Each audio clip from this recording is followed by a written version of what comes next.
para habaib ini memiliki peran aktif di kepengurusan NU dari mulai tingkat PB sampai ranting.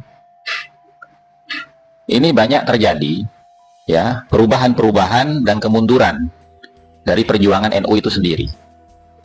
Artinya berapa banyak kasus yang terjadi yang jelas itu seakan-akan menelanjangi PBNU. Ya, mungkin banyak orang tidak sadar di situ, tapi tidak apa-apa.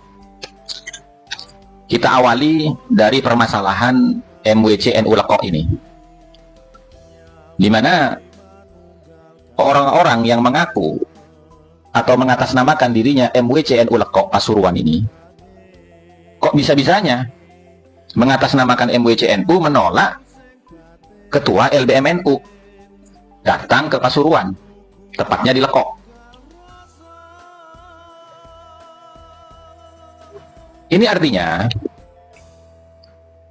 ada sesuatu yang sangat kritis di dalam tubuh NU. Tapi kita awali dengan kasus di Lekok ini.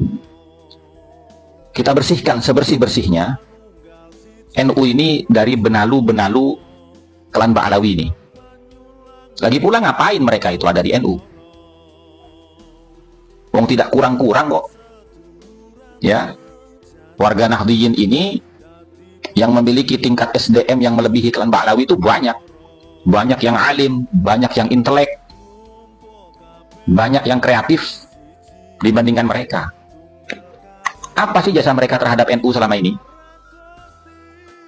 Kecuali mereka itu mengarang-arang cerita seperti Habib Lutfi bin Yahya itu, yang membelokkan sejarah berdirinya NU itu.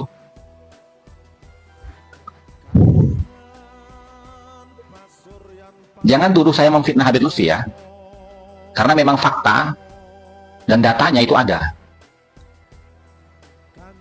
Bahwasanya dia itu berusaha membelokkan sejarah berdirinya NU, sehingga seakan-akan keluarga bin Yahya ini punya peranan penting terhadap berdirinya NU. Tidak berhenti di situ. Dia mengambil alih Jam'iyah Ahlut Thariqah Al-Mu'tabarah Indonesia, diambil alih kemudian dirubah menjadi Jatman, Jam'iyah Ahlut Thariqah An-Nahdiyah, dan menjadi Banom NU. Dan dia yang menjadi ketuanya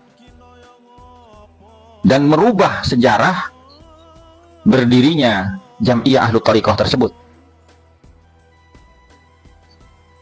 Belum lagi ya teman-teman, banyak bukti-bukti rekam jejak di mana mereka ini membelokkan sejarah, memalsukan catatan-catatan sejarah demi untuk apa? Untuk melegitimasi eksistensi mereka di bumi Nusantara.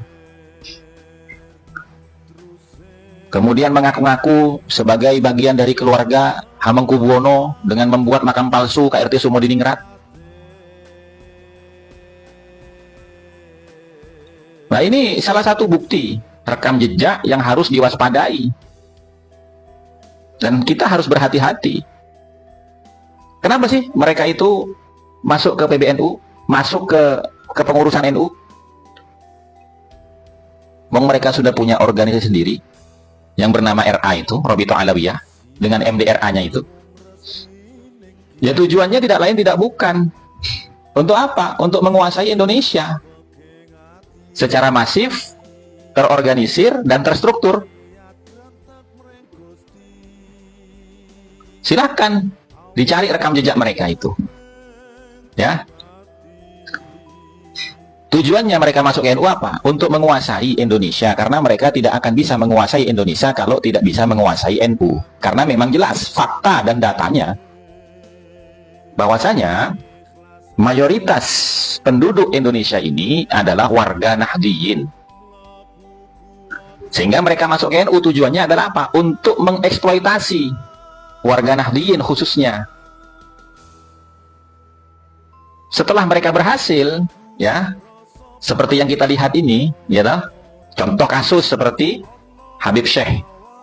Dia menguasai sebagian Jam'iyah Nahdlatul Ulama, tiba-tiba dia menghadirkan Habib Rizik Syihab. Yang jelas itu musuhnya NU.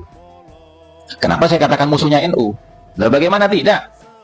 Dia itu pernah menghina, mencaci maki ulama-ulama dan tokoh-tokoh NU. Wabil khusus cucu daripada pendiri NU, yaitu Gus Dur. Tiba-tiba dihadirkan ke acaranya Habib Syekh dan dikatakan bahwasanya Habib Rizik ini gurunya NU. Nah, sadar nggak? Nalar nggak sampai ke sini?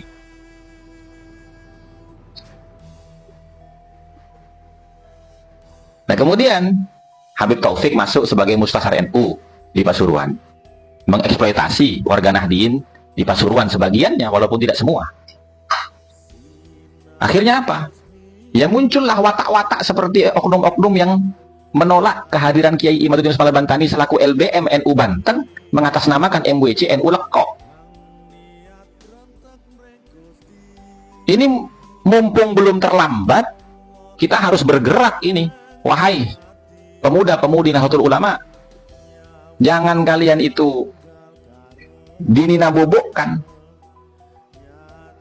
dengan sebagian kalangan mereka yang menampakkan wajah santun, sopan, beradab.